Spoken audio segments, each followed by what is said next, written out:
आज जो है बताने वाले हैं जो पेट के एग्ज़ाम है अभी 6-7 को, तो बहुत इंपॉर्टेंट है। ये सितंबर के 6-7 को है, उसमें ये यहाँ से आने वाला है क्वेश्चन और बहुत ही इंपॉर्टेंट है। हर साल यहाँ क्वेश्चन आता है। तो इसके व्यवहारिक नाम क्या है, वैज्ञानिक नाम क्या है, सूत्र क्या है, इसके बारे में बताएंगे इसमें, देखिए। और बहुत इंपॉर्टेंट है, यहाँ जरूर आएगा। ब्लीचिंग पाउडर जो है इसका व्यवहारिक नाम है, इसको बोलते हैं कैल्शियम ऑक्सीक्लोराइड। ये कैल्शियम ऑक्सीक्लोराइड का जो सूत्र है CaOCl2 है। इसमें कभी कभी ऐसे पूछ लिया जाता है कितने तत्व हैं, तो कैल्शियम है, ऑक्सीजन है और क्लोरीन है, 3 तत्व हैं। लेकिन कभी कभी पूछ लिया जाता है परमाणु कितने हैं, तो कैल्शियम 1, ऑक्सीजन 2, क्लोरीन के 2 हो गए और ये 2 हो गए, 2 कितने हो गए, 4 हो गए। तो तत्व भी पूछा जा सकता है और परमाणु भी पूछा जा सकता है, ऐसा भी सवाल आ रहा है। और कभी कभी इसका जो है अणुभार निकालने को आता है, तो उसको भी बता देंगे। पहले आप देखिए इसको सही से। नमक जो होता है सोडियम क्लोराइड होता है, इसका फार्मूला है जो है NaCl है। नमक सबसे ज़्यादा कहाँ पाया जाता है, समुद्र में पाया जाता है। और ये इसका पानी जो खारा होता है वो नदियों द्वारा जो सोडियम और क्लोराइड को बाहर कर ले जाया जाता है समुद्र में, इसके कारण ये जो है समुद्र का पानी खारा होता है। और इसमें जो तैरना जो होता है नदियों और तालाबों और झीलों के सापेक्ष जो होता है, तैरना आसान होता है क्योंकि उसका पानी ज़्यादा जो है खारा होता है, घनत्व उसका ज़्यादा होता है, तैरना उसमें आसान होता है। जिप्सम है, जिप्सम को बोलते हैं कैल्शियम सल्फेट बोलते हैं। ये CaSO4 है। इसको इसमें क्रिस्टल जल जो है जल के बगल में जो है H2O के 2 है, इसका क्रिस्टल जल कितना है, 2 है। तो इसमें बोला जाता है क्रिस्टल जल का मतलब इसमें नमी कितनी है, आर्द्रता कितनी है, ह्यूमिडिटी कितनी है। जो बगल में H2O के बगल में आगे लिखा रहता है उसी को बोलते हैं क्रिस्टल का जल। ये बहुत इंपॉर्टेंट है। जिप्सम जो होता है भूमि सुधार में बहुत ही इंपॉर्टेंट रोल निभाता है, मतलब भूमि के सुधार के लिए कैल्शियम सल्फेट यानी जिप्सम बहुत इंपॉर्टेंट है। इसके बाद है POP, इसका पूरा नाम है प्लास्टर ऑफ पेरिस। ये CaSO4H2O है, हाफ है इसका। इसे प्लास्टर ऑफ पेरिस कहा जाता है। कैल्शियम हेमीहाइड्रेट भी कहा जाता है इसको। और इसमें क्रिस्टल जल जो है आधा है, 1/2।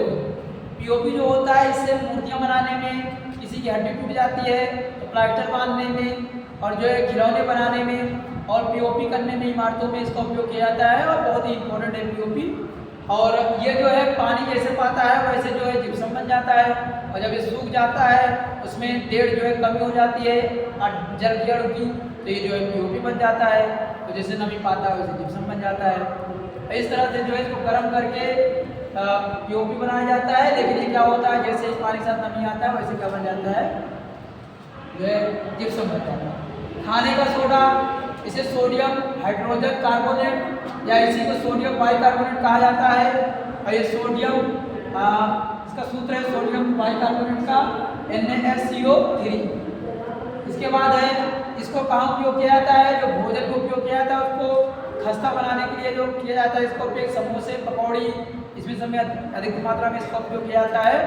और जब जो ततैया होती है, बर्र होती है, जब डक मार देती है तो उसे राहत के लिए थोड़ी मात्रा में पानी में विनेगर बनाकर उसको धोया जाता है, जिससे वो थोड़ा उसका दर्द दूर हो जाता है। तो इसका उपयोग भी वहाँ किया जाता है। जो ततैया होता है, बर्र होता है, उसमें मेथनॉल अम्ल होता है, फार्मिक एसिड होता है, जिससे थोड़ा राहत मिलती है बाद में। इसके बाद है इसमें धावन सोडा है। धावन सोडा क्या होता है, जिससे कपड़े वगैरह धोए जाते हैं। सोडियम कार्बोनेट है, इसको बोलते हैं Na2CO3।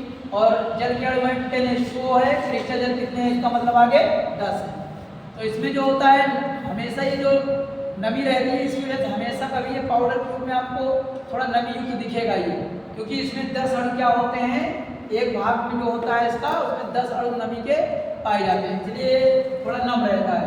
तो सोडियम कार्बोनेट के कपड़े वगैरह धोने में, साफ करने में उपयोग किया जाता है। यहाँ अमोनियम क्लोराइड है, कोई सामान्य नाम विशेष नहीं कह सकते। और NH4Cl इसका होता है। और तमाम अभिकर्मक के रूप में, रसायन के रूप में, केमिकल के रूप में प्रयोगशाला में उपयोग किया जाता है।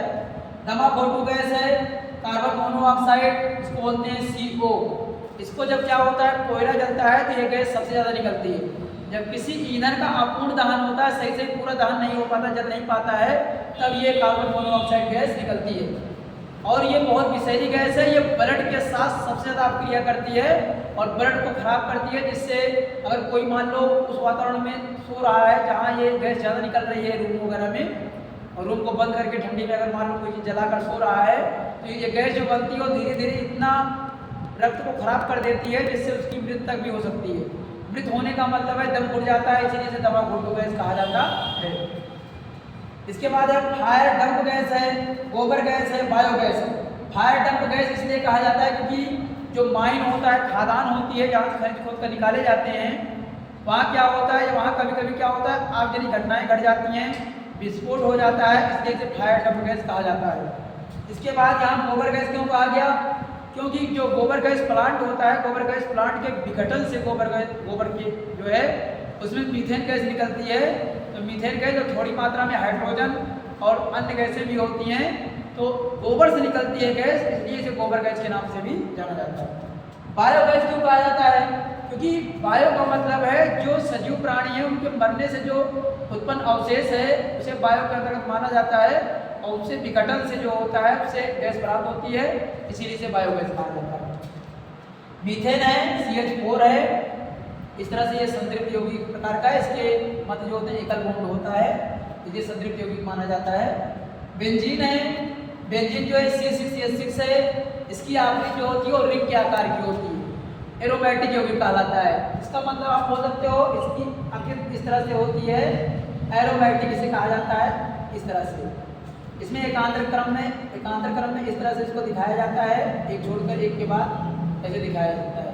ये बेंजीन का होता है, इसमें जो है 6 टोटल होते हैं, 6 जुड़े होते हैं। यहाँ बोल सकते हो हाइड्रोजन अलग अलग दिखाया जाएगा और सीट पर क्या होते हैं, कार्बन यहाँ जुड़े होते हैं। तो एरोमेटिक का मतलब रिंग के आकार का जुड़ा होता है। बेंजीन का उपयोग बहुत ज़्यादा किया जाता है। एक बार आप स्क्रीनशॉट ले लीजिए, रख लीजिए, पेट में आने वाला जरूर है।